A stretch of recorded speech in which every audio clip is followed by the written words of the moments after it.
Һорау биргәндәр 40 Ясин тураһында һәм гомумән мәрхүмдәр үлеләр өчен Коръән уку. Был һорауга җавап биргәнек, тагы өстәп әйтәйек. Беренчедән 40 Ясин тураһында Пәйгамбәрбездән саллаллаһу алейһи ва саллям килгән бернинди дә дөрес, сахих хәдис юк, бернинди дә хәбәр юк. 40 Ясин укыгыз дигән. Коръәнне гомумән дөйм алганда, моны үлеләргә савабы язылһын дип әгәр кемдер укый икән, был яраймы, юкмы дигән һорауга галимдар төрлесә җавап биргән. Бер төркем әйткән, юк, без Коръәнне үзебез өчен генә укыйбыз, үзебезгә савап булһын өчен. Кемдер әйткән, әгәр теге шундый ният менән укый икән кеше, үлеләргә савабы күссен дип, был ярай дигәннәр. Кем нинди мәзһәбте һайлай, был уның ихтыярында.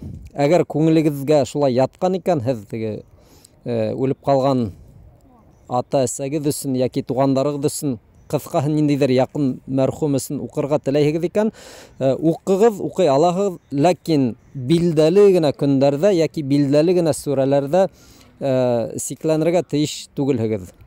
Менә шулай кыскаса был җавап. Төплерәк өйрәнер өчен айрым мөхадараларны, айрым мәкаләләрне һәм язмаларны карарга кирәк.